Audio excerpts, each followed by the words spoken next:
Here.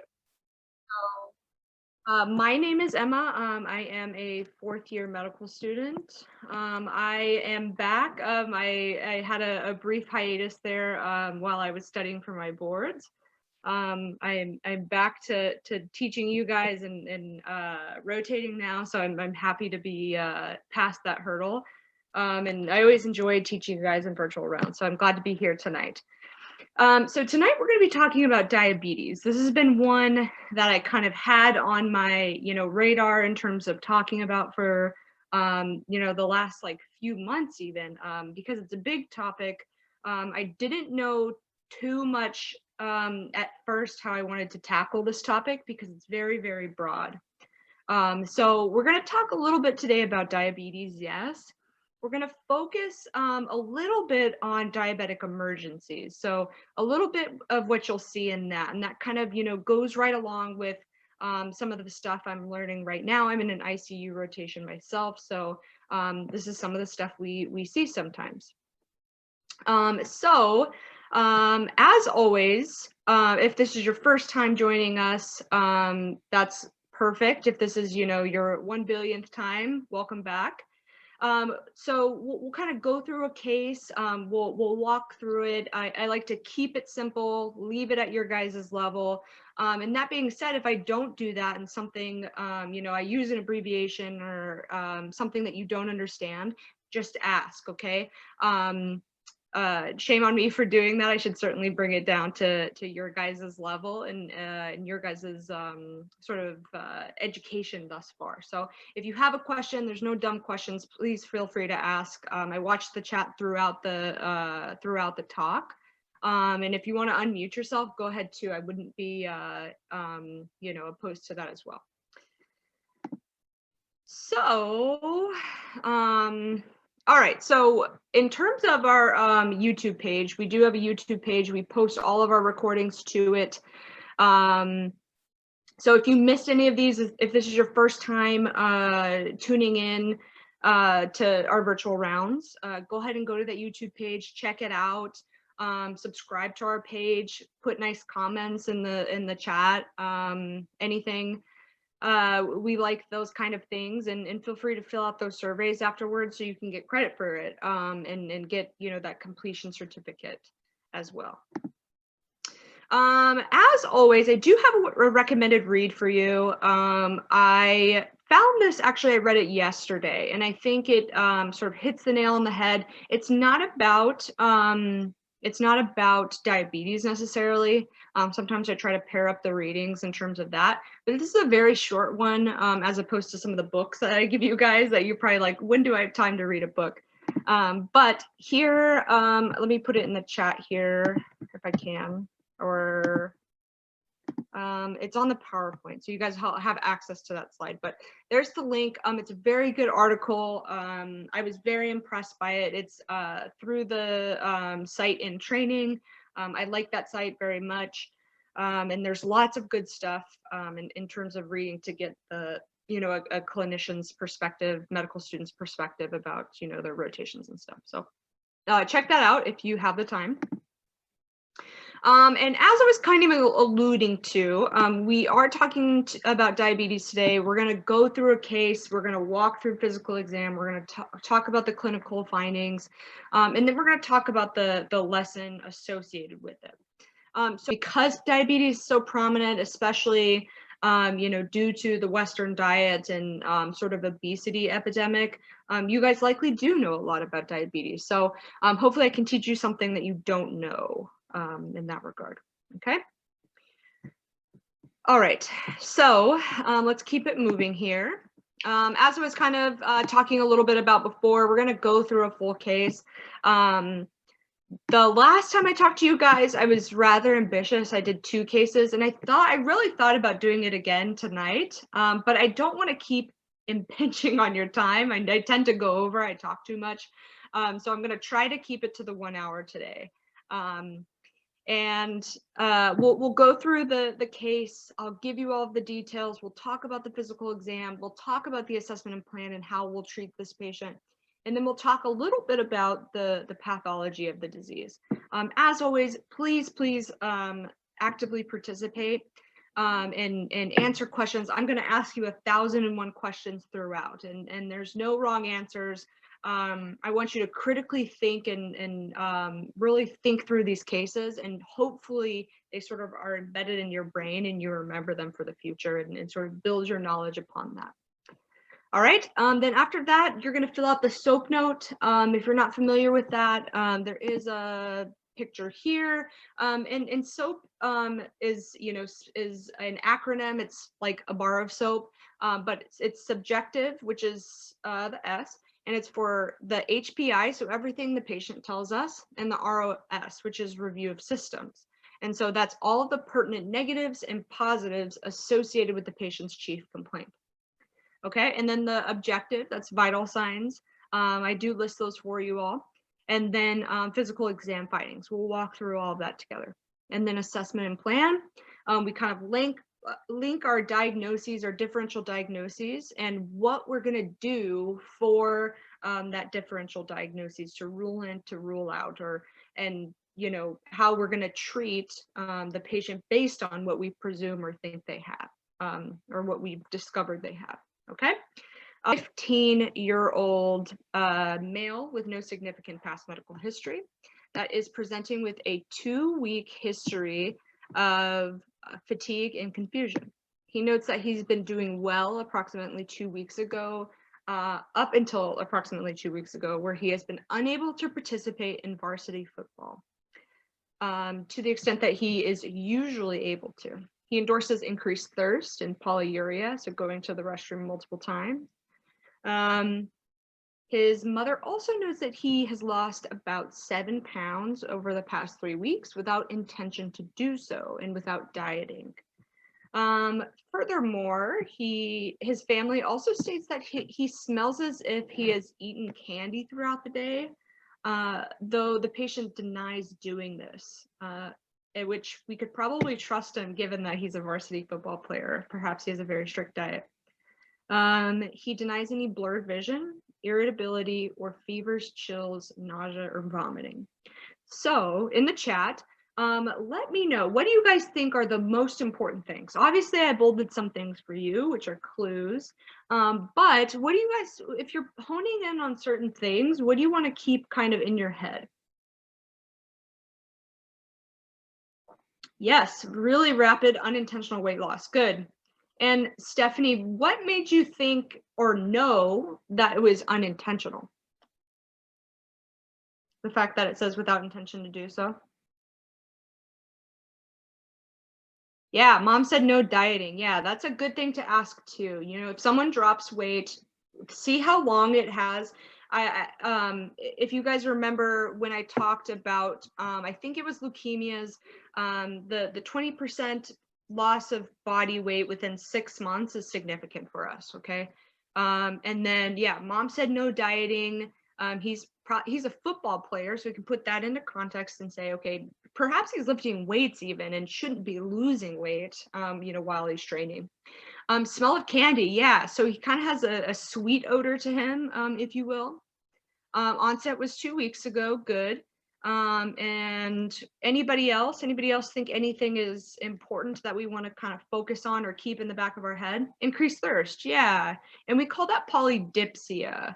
Yeah, and polyuria. So those two together, the polyuria and polydipsia, good. Fatigue and confusion. He's also really young. Yeah, we want to keep that in mind too. You know, especially when very young patients come to you and they're pretty sick, that should set off some alarm bells in your head. Probably something genetic. Yeah, good. We absolutely want to keep those kind of things and the etiologies in the back of our mind. Good. All right. And why is it important to ask about what the patient does kind of in their daily routine?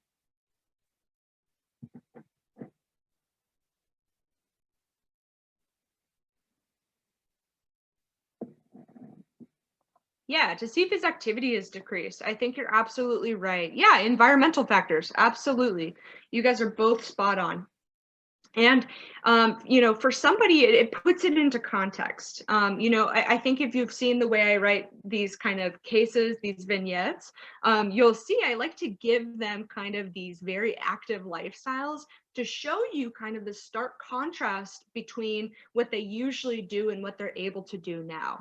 For instance, if a COPD patient, who is not very mobile, is now not able to walk, or without shortness of breath or dyspnea, it's hard to tell what their kind of baseline is. If a marathon runner is runs 10 miles a day, is now extremely fatigued, maybe we want to think of something like anemia. Okay, so that's kind of a little bit on a tangent there, but just to let you know, it's important to look at the social history and what they do for everyday routine in a living. Okay, perfect. So questions that we want to consider now. What important differential diagnoses do we want to add here? And mind you, I'm not looking for the correct diagnosis right now. I want you to think broad and have this umbrella kind of differential so that we can rule these things out so we're not missing anything. Okay. So thinking about genetics, good. Yes. Any family history, any family history of anything specific that we want to ask about? Because you'll find that when you ask patients, does anything run in the family, they're going to ask you like what? It's a very common question. Yeah, metabolic related diseases, cancers, good. We can also ask, while we're throwing it in, we can also ask about autoimmune conditions, okay? Kidney problems, good. Yeah, absolutely, Sarah. I think you're right. With the polyuria, polydipsia, there might be a kidney problem, perhaps an acute kidney injury, since this patient is very, active on a daily basis. Vitamin deficiencies, yeah, sure. We can also ask about that. We can ask about anything related to, what about hematologic? What do we want to ask in that realm? Yeah, good, anemia.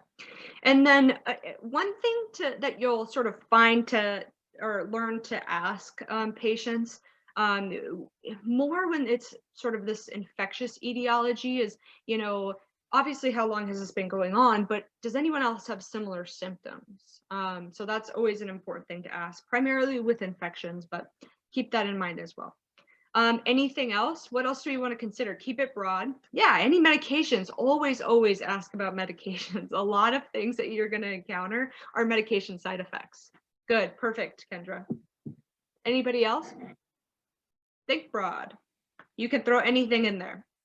I know this is a diabetes lecture. I get that totally. Think broad, it's okay. That's what I want you to do so that we can rule in and rule out different things.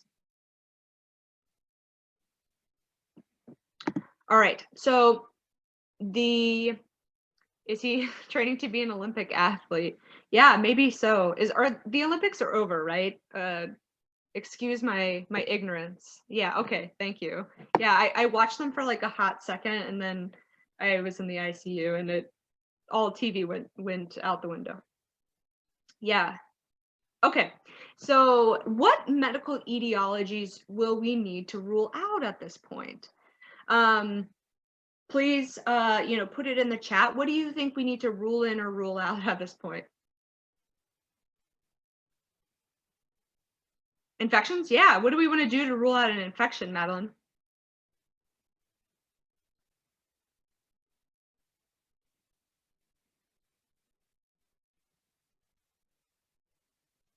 Vitals? Yeah, good. Always start with vitals. Exactly.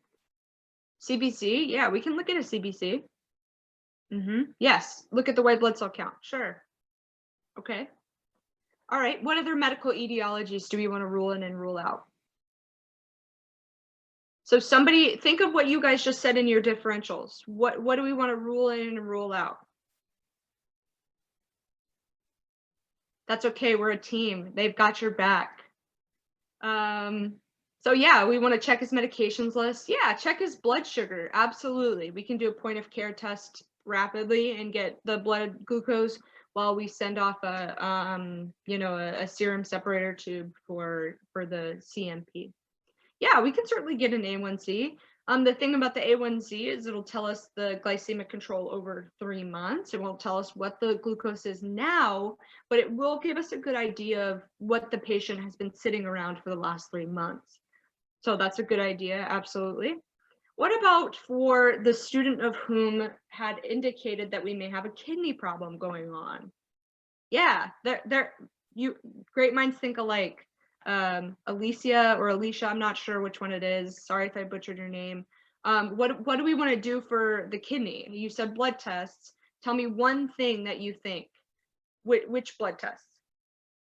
Yeah, we can do a UA, absolutely. Sure.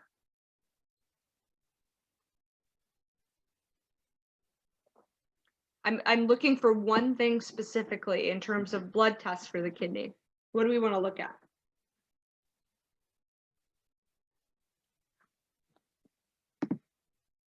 I'll leave you guys to ponder that for a second. Yeah, creatinine, good, yeah. So I would look at the creatinine level. You can also look at the BUN to creatinine ratio. We can also look at the GFR. So we use creatinine as a marker to show the clearance of the kidney. So if it's high, it means the kidney's not functioning as well and clearing the creatinine out, because that should be excreted in the urine, okay? We talked about what elements were important from the history, so we can bypass that question. And we talked about what questions we should ask before proceeding. We want to ask about this patient's medications, if they're on any medications. I assume not, though we can't always assume. The patient does have no past medical history, but the patient is a competitive athlete, and not that we think all competitive athletes are taking medications, but we can't be certain unless we ask, okay? And then in any etiology, it's always important to ask if there's any substance abuse, any illicit drug use, cocaine, anything along those lines, any alcohol use, anything like that. Yeah, any supplements or pre-workout, that's right. Yeah, absolutely. Because all of that can affect your heart, can affect your kidneys, and cause kind of a, you know, a problem similar to this, perhaps. Okay, so we're kind of moving along here nicely. What parts of the physical examination do we want to look at? So let's make a list together. We will kind of start from whatever you guys think are worth examining. What do you want to look at? Don't say everything.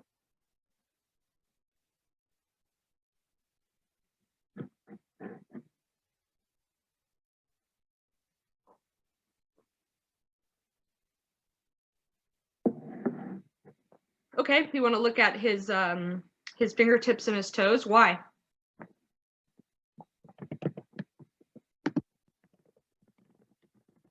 Yeah, is there any tenderness to palpation in the abdomen? Sure. Yeah, we want to look at the vital signs. Yep.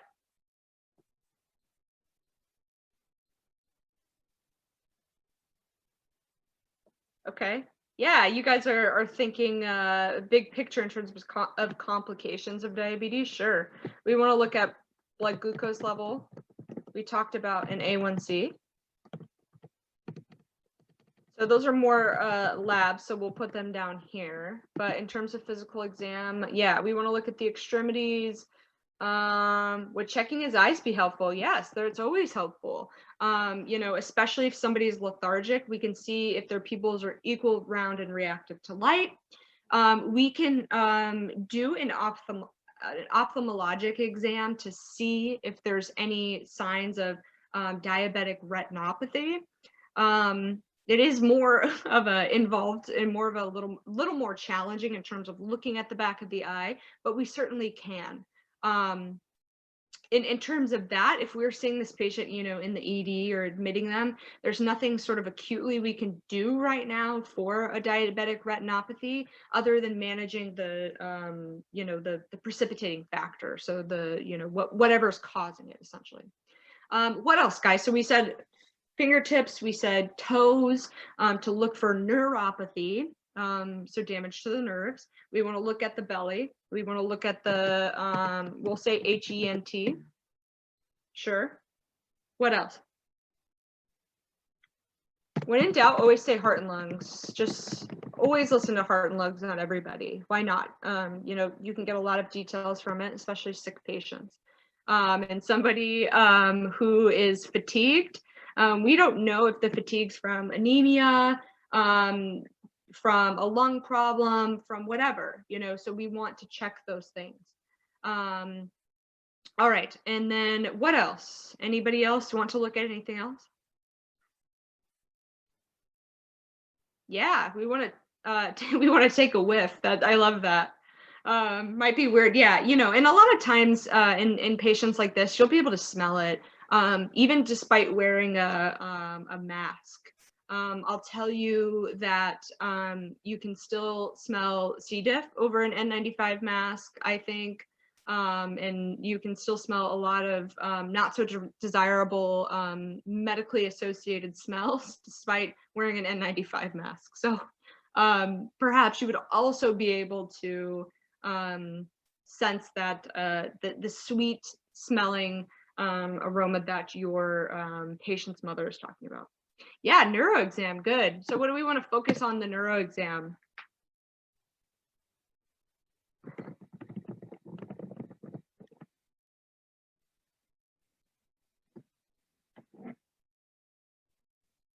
Yeah, we can look at the nose and mouth, sure. That kind of falls into the HENT. Yeah, we can look at reflexes, sure. In terms of neuro exam, I know that was a sort of a difficult question, Madeline. I feel like I know you now, so I'll call you Maddie. I hope that that's okay. Yeah, short-term recall, absolutely. So, and what we can do is just test this patient's basic, you know, see if they're alert and oriented, see if they can follow your commands. You know, if we talk about a neuro exam, you guys probably haven't learned the cranial nerves, but we want to go through cranial nerves 1 through, you know, 12 if you're thorough, and test them to see if anything is going, you know, awry with the cranial nerves. One thing that we want to do is test strength, test reflexes, stuff like that. Okay, so good job on this. So thank you for thinking through that. I think it's going to help you guys kind of form your own clinical, you know, awareness and judgment. So here's your physical exam. You guys talked about getting vital signs, so let's start with that. Is this heart rate tachycardic, bradycardic, or is this normal?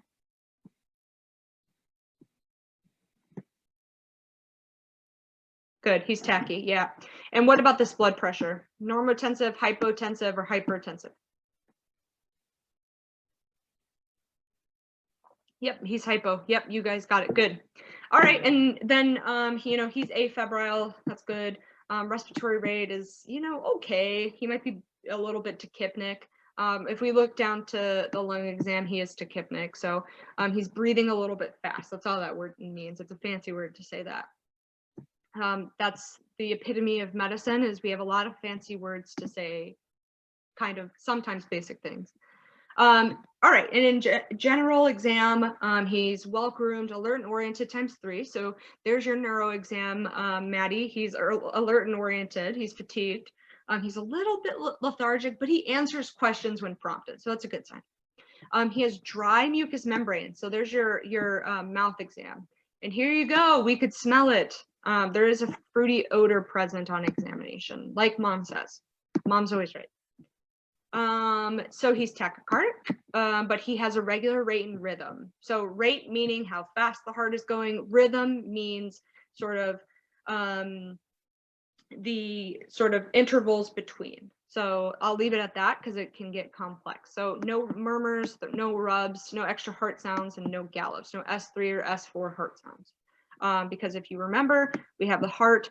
I think you guys had a couple cardiology ones recently, so you guys should be cardiology experts by now. So there's S1 and S2, and then sometimes we have extra heart sounds in here, like S3 and S4, and then S1 comes again. And we know when we hear these heart sounds, it's the closing of the valves. It's slapping shut of the valves that's making those heart sounds. So that's kind of a review in that. But the lungs are clear to auscultation, which is great. He has tachypnic, and he has small respirations. That means deep, sort of at times shallow respirations. We see that often in acidotic patients, kind of this irregular pattern, deep irregular pattern of breathing. Okay. You guys said that you wanted to look at the abdomen. Okay, here you go.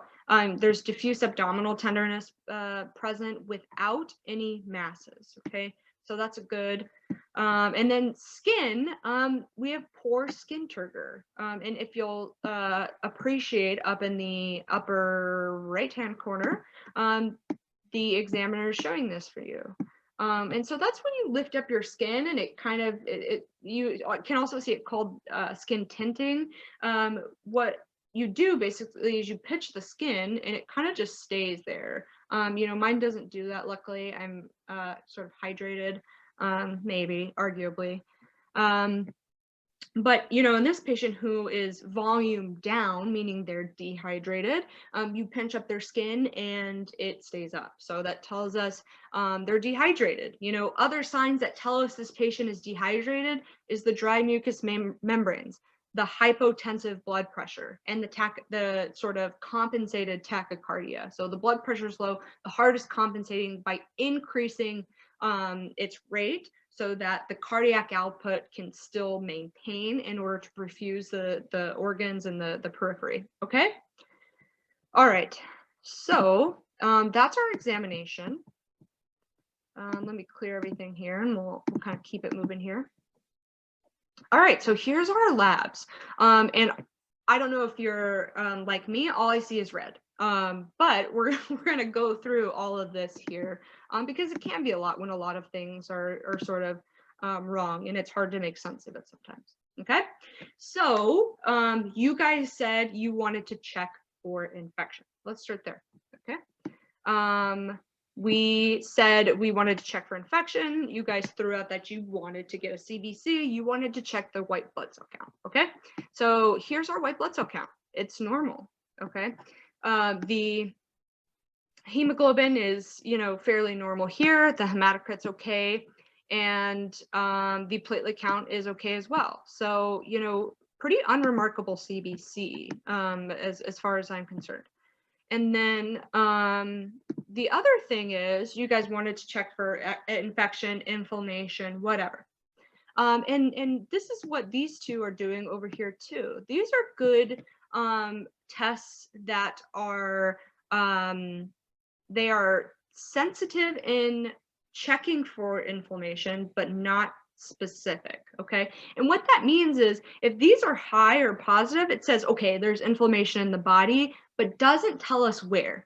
In the same way that if you guys are medical scribes, or you've shadowed or whatever, and you've heard the test, the D-dimer also is sensitive, meaning that it will pick up when there's fibrin split products, but it won't tell us, where the blood clot is, or it won't tell us if there is in fact one going on. Okay. So this tells us there's inflammation. Okay, so we'll make a little mark here that says inflammation. Okay, and then now let's start with this CMP and try to make a little bit of sense of this. So we know that our sodium is low. Okay, real or not, we'll decide that in a second. The potassium is low. Why is potassium important?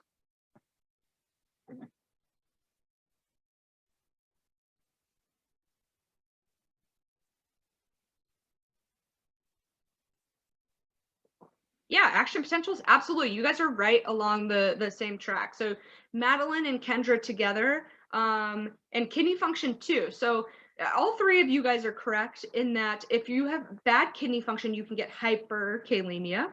Okay, and yes, cardiac activity is affected by potassium.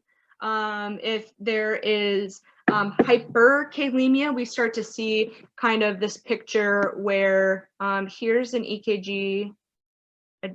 All right, and then here is a T wave, and what we see is kind of this idea where in hyperkalemia we see peak T waves. Okay, and then hypokalemia, what we see, so here's our P wave, Q, and then we see kind of a little T and then a U wave is what we see in hypokalemia. Okay, so those are the two different pictures. Either way, it affects the heart, because what we see when we have hyperkalemia is we can kind of get this sort of sine wave pattern. We call that torsades de pointes. Bad. That's an arrhythmia, can cause cardiac arrest and death. So we want to, monitor the potassium, because there's not a lot of room for error in potassium. Okay. So back to our labs here. Potassium's low. We know that our chloride is a little bit low, a little bit off here. The carbon dioxide is low. Why? Why is the carbon dioxide low? Based on our physical exam, does this make sense? Does it fit the clinical picture that this patient has a low CO2 based on, everything? Yeah, good. He's breathing fast. Exactly. If this patient is breathing fast, he's blowing off CO2. That's the way to remember it. And that correspondingly leads to a low CO2. Okay. So alkalosis, it can be an alkalosis if it's a respiratory alkalosis. But what we're going to see here is the patient is actually acidotic, but acidotic for another reason. So that's a little bit of foreshadowing. We'll talk about that in a second, okay? So we see that our BUN is high, and we wanted to check a creatinine to see the patient's clearance, and it's 1.4, okay? Glucose, high, 299 here. And then whenever we have a high glucose in the presence of a hyponatremia, we will need to correct that. 1.4 is high. Up in the upper right hand corner, there's a little key for the little skeletons that are kind of drawn. It's a little bit high. It's not super high to maybe suggest that there's an acute kidney injury or anything like that. Yes, Kendra, you're absolutely right. Yeah, you're getting right to it, and I'm glad, because if you can understand acid-base disorders, you'll do great. And even if you don't understand acid-base disorders, you have a lot of time to learn, so don't worry. We're going to go through this. So what we're going to see here, let's start with so we'll start with the anion gap here and say that, okay, the anion gap is high, okay? And the mnemonic that we use in medicine for anion gap, and we'd probably call this a WAGMA, a wide anion gap metabolic acidosis. And I'll tell you why here in a second. And what we use is called mud piles, the mnemonic mud piles. And it stands for methanol, uremia, DKA, propylene glycol, blah, blah, blah, blah, blah. INH, but that's less important. Really what we're focusing on here is the D of mud piles, okay? Lactic acidosis is also in here, salicylate toxicity. So there's lots of causes of an increased anion gap, and that's what's important to consider. We don't see an anion gap and say, yep, they have DKA, no matter what the anion gap is. So we have to kind of pinpoint on that, okay? And really, what we want to look at next is, okay, yes, the beta hydroxybutyrate is elevated. And if you remember from your biochemistry class, or you don't remember, because biochemistry is hard, and you have PTSD from, the difficulty of biochemistry, you might remember, or may not, that beta hydroxybutyrate is a ketone. And when the body is unable to utilize glucose for fuel due to either a deficiency, usually a deficiency, or a resistance to insulin, then the body makes ketones for fuel to fuel the master organ, the brain. All right, So what we're seeing here, let me clear all this, it's getting messy. And what we're seeing here down at the bottom left, we're seeing the ABG here. And this is kind of, you know, arguably one of the most important things here. So let's start with the pH, okay? So the normal pH is usually 7.35 to 7.45, okay? So based on this pH, is this patient, does this patient have a normal pH, an alkalotic pH, meaning greater than 7.45, or an acidotic pH, meaning less than 7.35? Where's our patient line? Yeah, acidotic, perfect. Yes, okay, you guys are with me so far, great. Next, we wanna look at the PO2. So sometimes it's abbreviated P_A_O2 for the arterial oxygen tension concentration. Okay, so this patient's oxygen tension is 66. Usually we like this number to be around 80 to 100. So this patient is low for oxygen tension.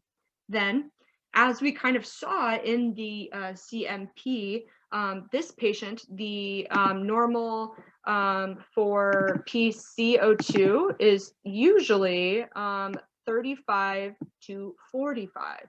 So because this patient is tachypnic and blowing off CO2, their PCO2, their carbon dioxide, is going to be low, okay? We had that impression from before. Then the bicarb, that's usually 22 to 24, okay, for the bicarb. So when we look at acid-base balance, we look at numbers, yes, the pH to tell us, but we look at the CO2 because the CO2 tells us what the lungs are doing, okay? The bicarb tells us what organ is doing. Does anybody know? Yeah, good. Tells us what the kidney is doing. Some people, I think, are paying attention in their biochemistry class. Good job. So the bicarb will tell us what the kidneys are doing. So somebody had referred to it before, and I want to give them credit. I think it was Kendra, because it was brilliant. She was right on track here. And what she was saying was, okay, the patient is acidotic. She first thought that the patient was alkalotic based on the CO2. So here's what we can do. We say, okay, look at the pH, acidotic or alkalotic. Okay, we determined that they're acidotic. Okay, let's look at the lungs. What are the lungs doing? The lungs are tachypnic, they're blowing off CO2. Okay, so where's our source of acid coming from in this case? Do you guys know?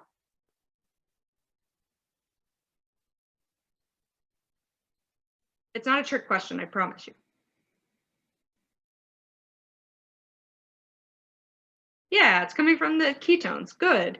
Yeah, that's exactly right. The ketones are causing the acid-base disturbance. And where is the compensation at then? Good. It's in the lungs. That's exactly right. So yes, the breathing. Yes, Stephanie wanted us to know in all caps that it's the breathing that's compensating for it. And so what we know is that if the CO2 is high, CO2, carbon dioxide, is an acid. So if it was high and this was a respiratory acidosis, which we often see in COPD patients who trap air in their lungs and don't blow off the CO2, that's a respiratory acidosis. But what we're seeing here is the acid is coming from this anion gap from the ketones. So the pH is low, there's respiratory compensation for this. And so this is a metabolic acidosis because the bicarb is low. That tells us what the kidneys are doing. Because if it was high, then we would say, wait, this doesn't make a lot of sense. We have to make more sense of it in that regard. But because the pH is acidotic, the bicarb is low, and the PCO2, the carbon dioxide, is low, this tells us that there is a metabolic acidosis with respiratory compensation. Is everybody with me with that, or do we all need a second to sort of take that in?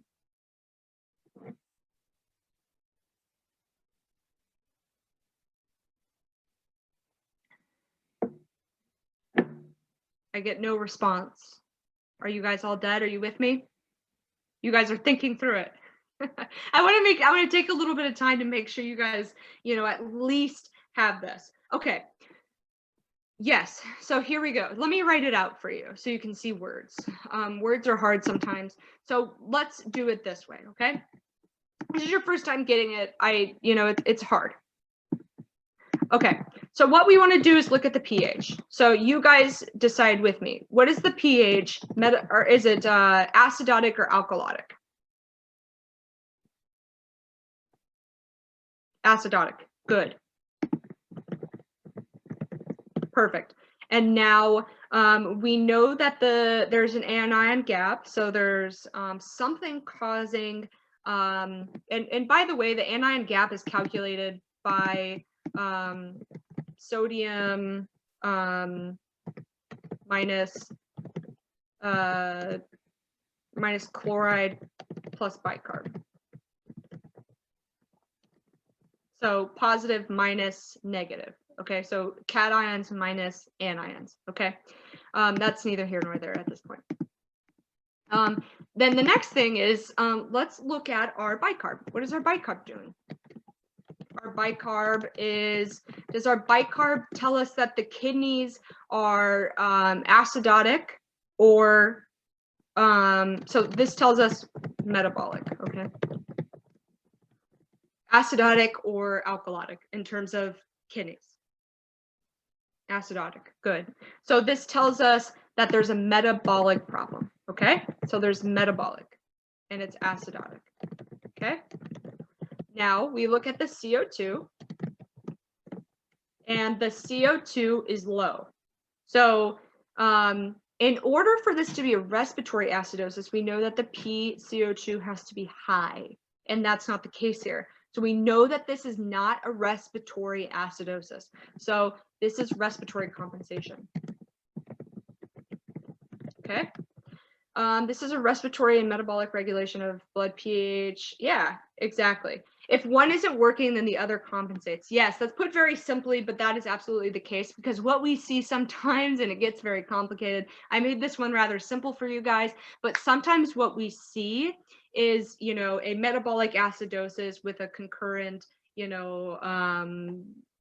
a concurrent, mixed problem. So this one was very clear cut, but there's sometimes can be sort of this mixed picture. So absolutely, we do see compensation the other way if the systems are intact. Okay, so let me clear this because I think we spent enough time on this. I hope you guys understand that. I would be happy to stay around afterwards to help you guys understand it a little bit more if you need a little more help. But there's the lab. And as I was kind of indicating, we need to correct the sodium for the hyperglycemia. If you remember, the sodium was low, and I kind of glossed over it because if you see a low sodium in the presence of hyperglycememia, it can be false because of this hyperglycemia. Basically the serum is hyperosmolar, so it's giving you a falsely low sodium. I mean, you don't want to always assume that that's the case. You want to calculate it, obviously, and that's what I'm teaching you here in this next slide. There's lots of calculators, but don't always rely on them. Your attendings will probably make you calculate it. So know the calculation. Not right now, obviously, you don't have to remember this right this second, but here's the calculation. What we do is we take the corrected sodium is the measured, so we take 129. And we add that to, this writing is harder than it looks, 1.6, and then our glucose was 299. I'm running out of space. Minus 100. And then we want to divide that by 100, okay? And that's going to give us 132. And if you realize that's a normal, a fairly normal sodium. So we know that our sodium's corrected. They're not actually, super hyponatremic like their CMP would suggest. Okay, so that's a quick kind of tip in terms of correcting the sodium. All right, and here is our, we got a CT scan of the belly. We were concerned, you know, due to the tenderness to palpation. There's some arrows here. Let's go through some landmarks on this CT here. What color do I want? I'll use red. All right, so what's this right here? This white thing right here. Yeah, it's a vertebrae. So we see the spinous process here. We see two transverse processes here and here. Perfect. So we can use that as our orientation marker to know, you know, which side is posterior. So we say this is posterior back here. Okay. And then what's this? Right. I'm trying not to write over it. There. That was a terrible arrow, but what is that? It's not super prominent here. Aorta, good. Yeah, good, Madeline. That is the aorta, perfect. And then what are these two guys here to the both sides of the spine, the vertebra? Good, yeah, that's the kidneys, perfect.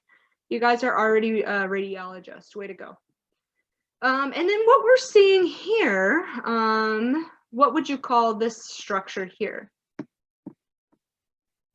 Yeah, that's the liver. Good.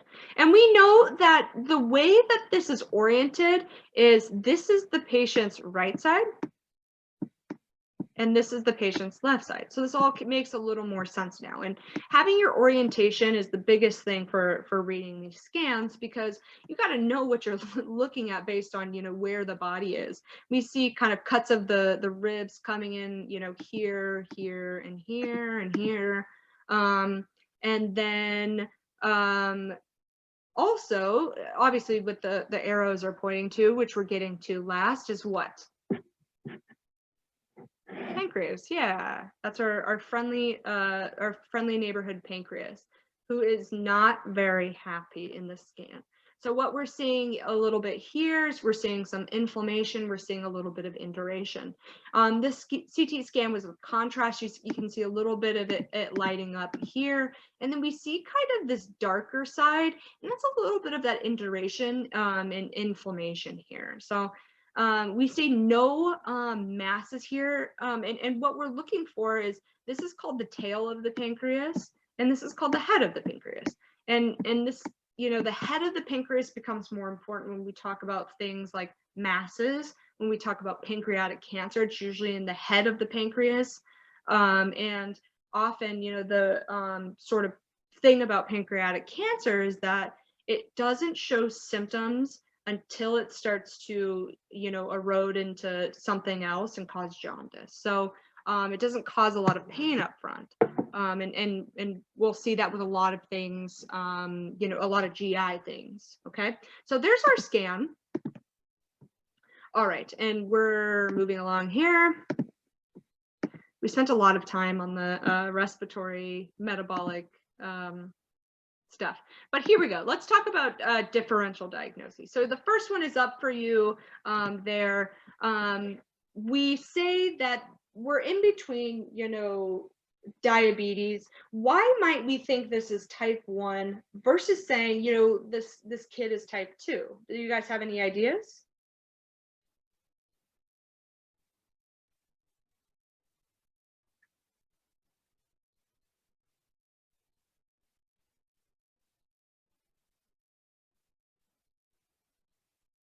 Can you repeat the question? Yeah, younger patient. Good. So the question was, why would you think this patient was type 1 versus type 2? Yeah, and something that kind of gives it away, you know, while type 2 patients can go into DKA, is, you know, the patient was in DK. So, and they have hyper, you know, diabetic ketoacidosis versus hyperglycemia. We know that they have a high anion gap. Not overweight. Sometimes overweight is, it can be misleading because metabolic syndrome kind of goes hand in hand with diabetes. We can see skinny type 2s, and I'm going to talk about that a little bit later as well. So in addition to this, What else do we want to consider? So I put other diagnostic considerations, other things, type 2 diabetes, we can consider Addison's disease, endocrine tumors. I just talked a little bit about pancreatic tumors, like a glucagonoma that secretes glucagon. Glucagon is released when the glucose is gone, meaning it increases your blood glucose, okay? And this is less likely due to the lack of a pancreatic mass. Other things that we were talking about, you guys talked about metabolic, and you talked about kidney problems, so you were right on track with this other diagnosis, which is rhabdomyolysis. The patient is very active. This is less likely though. His creatinine wasn't super high. And if we wanted to rule this in or rule out, do you guys know what lab we would get for to rule in or rule out rhabdo? Other than, maybe a UA.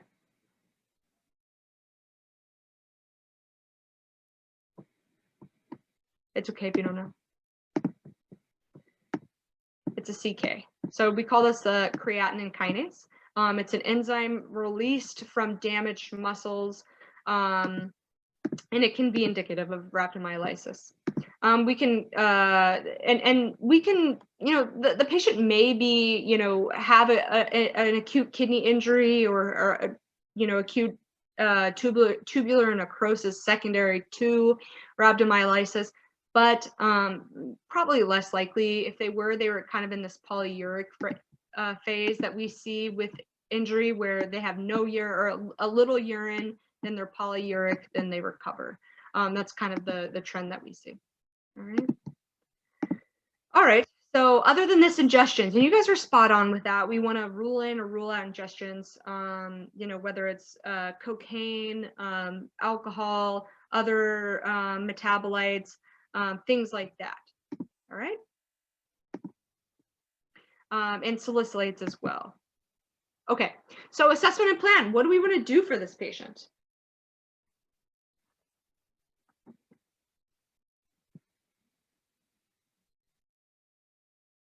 So you guys know that he's in DKA. So stabilize him first. Yes, Stephanie, exactly. And that was going to be my big punchline here. I often have these overarching punchlines. I'm sure you can remember like a few from these important things that I want you to carry with you. The important one for this has to do with his potassium. And we're going to talk about the biochemical mechanism for this. And what we want to stabilize first is his potassium. Alicia, I am not sure which one it is. Sorry. What we want to do is give him insulin, but we will need to correct his potassium first, okay? And that's what this image is kind of showing over here to the right, is when there's acidosis, to get rid of the hydrogen ions, the exchanger is going to exchange hydrogen into the cell intracellularly to hide the hydrogen ions for potassium out. And that leads to a decreased intracellular potassium. So what we're going to see here is that whenever we give insulin is going to shift the potassium back into the cell, causing hypokalemia. So if the potassium is already low, we want to replete that. If it's less than 3.3, we want to replete it so that whenever insulin is given, it doesn't deplete the extracellular stores of potassium and cause an arrhythmia. So yes, we want to stabilize the patient first. And this would be considered newly diagnosed type 1 diabetes. We want to admit this patient to the ICU. We want to stabilize the potassium and replete it if it's less than 3. We want to give fluids to this patient. This patient is very, very dry, very volume down. Then we want to give the insulin drip. And that's why the patient's going to the ICU. We're not injecting insulin in their skin subcutaneously. We're giving a drip of insulin. It's a very different concept. So that's an ICU management. We also want to give D50, and then which is a fluid that has a little bit of dextrose in it. Then Once the anion gap is closed, meaning the anion gap is closed less than 12, twice, then we want to give subcutaneous insulin, meaning the patient is kind of on his way to getting better. All right. We want to continue to monitor the anion gap. Type 1 diabetes is the next diagnosis. We want to start an insulin regimen, okay? We're going to learn here in a few seconds that type 1 diabetics are insulin dependent, okay? Whereas type 2 diabetics are insulin resistant. Those are two different concepts, okay? All right, so we can do a long acting and a short acting. So we'll learn that we do this kind of basal bolus strategy where basal is kind of gives you coverage all day while bolus is given when you eat, okay? We'll leave it at that. It's very complicated, at least in my mind. Then we want to give, you know, education, nutrition, outpatient management for this patient and have this patient follow up. Okay, monitor blood glucose, keep a log, and we'll follow so that we can titrate the insulin accordingly. Okay.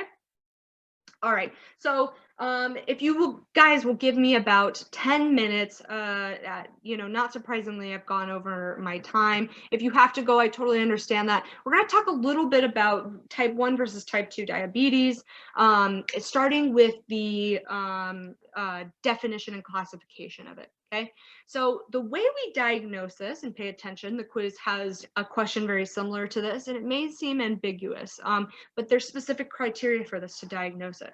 So what we need is a random blood glucose greater than 200 with symptoms. So this is symptoms, not meaning, you know, symptoms they have a headache or whatever. It's, you know, symptoms, polyuria, polydipsia, blurred vision, your weight loss, fatigue. Symptoms consistent with diabetes, okay? Fasting blood glucose greater than 126 milligrams per deciliter. And then if they're in that range, 100 to 125, I put 25, that should say 125, then that's what we call glucose intolerance. You might see people call that pre-diabetic. You know, that may be a scare tactic. They're glucose intolerant in meaning that their insulin is not responding to the high level of glucose.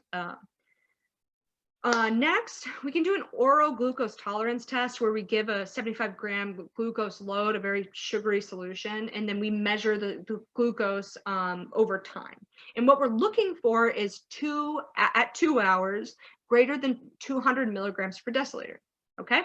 And then someone had referred to this getting an A1C. What we're looking for is an A1C greater than 6.5. That's indicative of diabetes.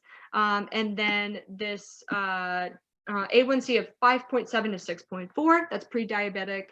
And we want to start lifestyle modifications in order to avoid kind of progressing to oral medications for type 2 diabetics. Okay. Alrighty, there is a classification to the right here for diagnostic criteria for severe, mild, and moderate DKA. And what I will just point out here is the pH. So severe is less than 7. If you remember, our guy was 6.99. Certainly severe DKA. And we knew that the anion gap was 16. So also constitutes severe. This patient had positive ketones. We didn't get urinary ketones. Our bicarb was okay, but the some of the criteria can be this bicarb of less than 10. So different parameters to kind of classify mild, moderate, and severe DKA. Okay. Alrighty, let's keep it moving here. All right, so next we're going to talk a little bit, oh, is this for type 1 or ketoacidosis? So the chart was for DKA. The diagnostic criteria was for diabetes in general, okay? All right, then for the pathology, type 1 versus type 2. So I'm going to highlight a few things on this chart. Number one, to say that type 2 diabetes is insulin resistance. or I'm sorry, type 2 diabetes is insulin resistance, and then type 1 is insulin dependence due to autoimmune destruction of the pancreas. So what we'll see is kind of this T cell infiltrate into the pancreas. I'll show you that in a moment. Insulin is necessary for the treatment. And this is sometimes for type 2 diabetics. We see that when the A1C is greater than 10, we want to treat with diabetes because they have very poor glycemic control. This has an age, but usually we see type 1 diabetics diagnosed earlier, type 2 diabetics coming along with metabolic syndrome. And the curious thing, and this is what people don't think of often, is that type 2 diabetes has a very strong genetic predisposition, whereas type 1 diabetes doesn't. So that's something to consider. You may see that on the quiz. So keep that in mind, and that comes along with your history when you ask, anybody else in the family with type 2 diabetes. Then we see type 1 diabetics are very sensitive to insulin, which is why the treatment is insulin, whereas type 2 diabetics are insulin resistant. So we use a lot of oral medications to increase the sensitivity of insulin, like metformin. Okay. And then we're going to talk about this in the next slide, but in the histology, we'll see leukocytes, whereas in the histology of type 2, we'll see amyloid deposition. All right. So let me show you that here.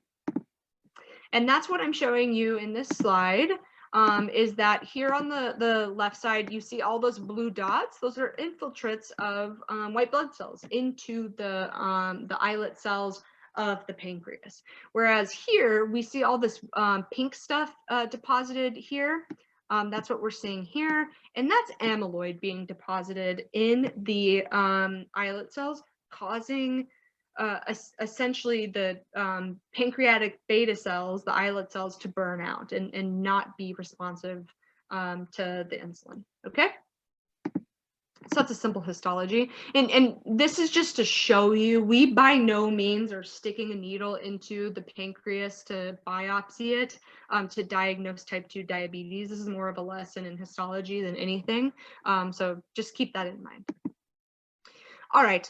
And then when we talk about diabetic emergencies for type 1 versus type 2, type 1, when you say type 1, I say DKA. And then type 2, we think of something called HHS,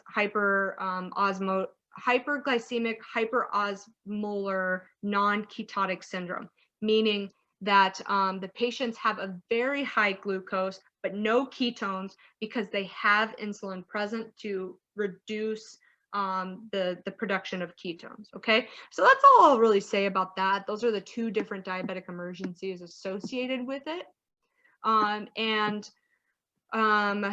You guys can read a little bit more about that, if you're interested. And then we talk about etiologies and risk factors. We can kind of delineate it into modifiable and non-modifiable. Modifiable, we can say things. When would you use insulin for type 2? Great question. We use insulin for type 2 diabetics when the A1C is greater than 10. So we use orals in addition to insulin when they have poor glycemic control. If you remember, a normal A1C is less than 5.4, and greater than 6.5 is diagnostic of diabetes. So to have an A1C greater than 10 means that they've had poor glycemic control over 3 months at least, because that's what the A1C tells us. And if it's greater than 10, it's very high. We want to start insulin at that point. So when we talk about modifiable risk factors, we talk about things like previous DKA. That means they have poor glycemic control, perhaps, or they're not on the right regimen. Elevated hemoglobin A1C, non-adherence to their medications, substance abuse, alcohol abuse, and you know, perhaps quality of care, titrating their insulin, things like this. Non-modifiable risk factors are things like adolescence, genetic, female, or ethnicity, or so low socioeconomic status. And we say that because you know, perhaps if they have a low socioeconomic status, there's this element of poor nutrition coupled with barriers to access care in terms of finances and affording the insulin. So all right, so, and then this is my last slide, I promise. So when we talk about glucose, I like to include this chart because it kind of shows you the control that insulin has over time. When we talk about rapid acting insulins, that's these ones. They onset quickly within, you know, 15 minutes or so. And the way to remember it is by the mnemonic lag. Because they have no lag. They don't lag when you inject them. That's lispro, aspart, and glulisine. Okay, and we give those rapid-acting insulins for bolus coverage when they eat meals. So if you shoot, you eat. Shoot insulin, you eat a meal. Okay, if you don't eat, you don't shoot. Okay, simple as that. The other ones that we want to remember, the intermediate, are regular insulin and NPH. Okay, those onset around 2 to 4 hours, so they're intermediate, obviously. And then Detamir and Glargine. I remember Glargine because it sounds like large, and it you know, is over a large period of time. So we use that for bolus coverage, and the duration is about, you know, a day in coverage. So we give that once a day usually, and it kind of lasts throughout the day. So that's our bolus coverage. So when I said basal bolus, bolus is these long-acting insulins, while basal coverage is this short-acting insulins that we shoot before meals. Okay, so for instance, our patient here may, you know, wake up in the morning. They'll have their bolus, or I'm sorry, their basal coverage of long-acting insulin, perhaps Glargine or Detamir. Then, you know, they're going to eat breakfast, and you know, there's lots of calculations. But you know, they're going to eat a meal, so they're going to shoot their insulin, then they're going to eat a meal. And then, you know, they go on with their day, they check their blood glucose. And then when you check your blood glucose, what you want to titrate is the insulin before, because that tells you the insulin, or the blood glucose that's now, tells you how much you had controlled based on the last insulin. Okay, and that's as far as I'm going to go with insulin, because it gets complicated, and you guys are probably going cross-eyed at this point. Based on metabolic, insulin, respiratory, all this stuff. So I have one last question for you all. If you would kindly answer this. Let me relaunch this for you. Keep in mind that this should say, let me see here. This should say how much you know about DKA, not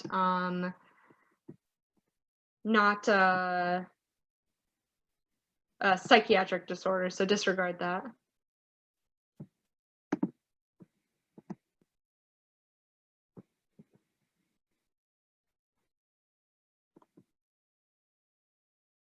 All right.